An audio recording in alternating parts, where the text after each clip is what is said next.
Dear friends, welcome back to the channel. In this video, I'd like to showcase how to use different approach to take foothold on the target machine.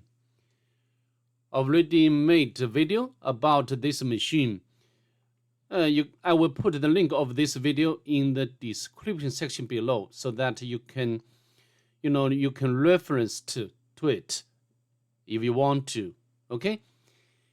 And basically, I'm going to exploit or take advantage of this vulnerability, mod copy arbitrary file copy vulnerability of this service, ProFTPd. So this vulnerability simply allows attackers to copy specific file from the source to any destination. Very dangerous vulnerability.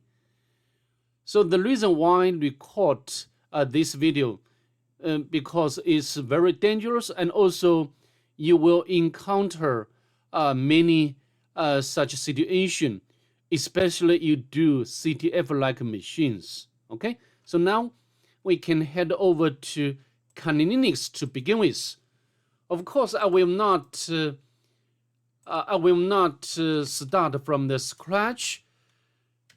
I just show the key process in this video. Okay, so now we can take a look at the Nmap scanning results. You know, the 2121 port number is open, and it's a service information. Even the target allows anonymous FTP login. And so what can we do next?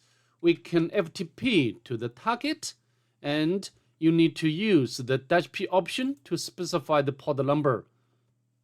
Press enter, and anonymous as username, no password.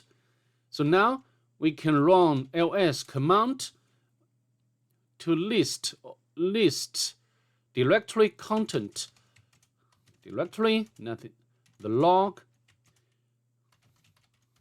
So many directories and files, nothing very useful. Next, we can check whether we have permission to upload file through FTP. So put test. Operation not permitted.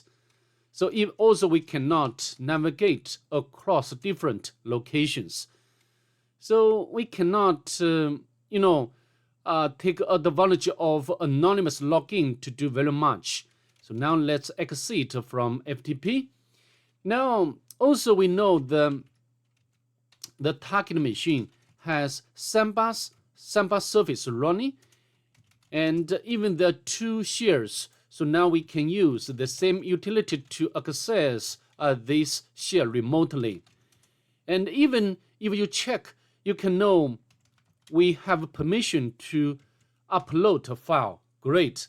So next, for example, we can create key pairs locally on the Linux, and then we can use the Samba service to upload the public key to the target machine. Okay, so let me show you what I mean in action, and let me delete existing one. Okay, so next we can use SSH key.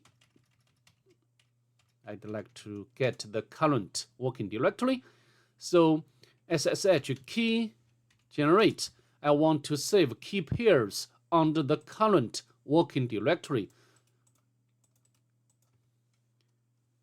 The private key, no passphrase. Okay, so key pairs has been created successfully. Let me rename it to authorized keys.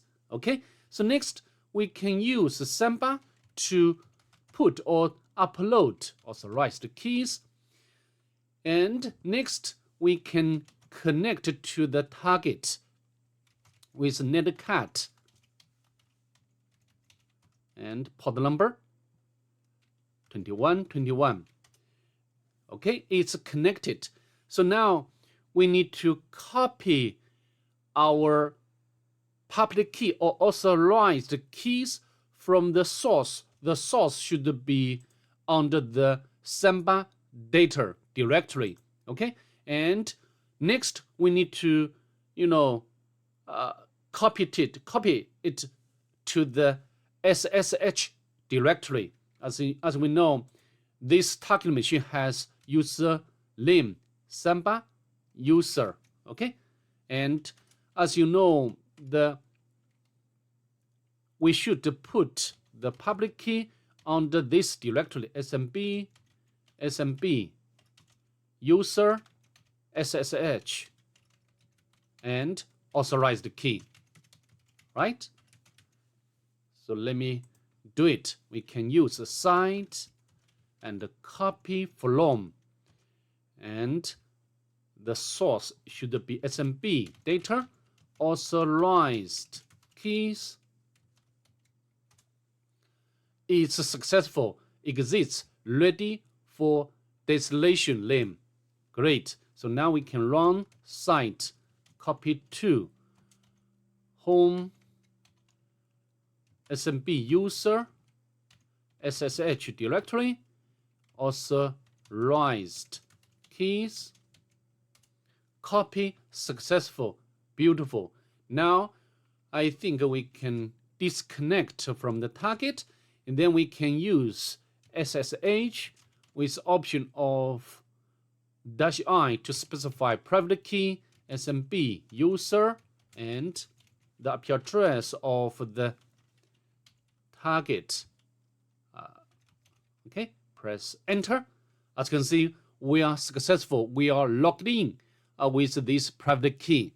So, again, I think the technique I have already demonstrated in this video is very useful and important. All right, that's pretty much it. I'd like to see you next. Have a good day, please.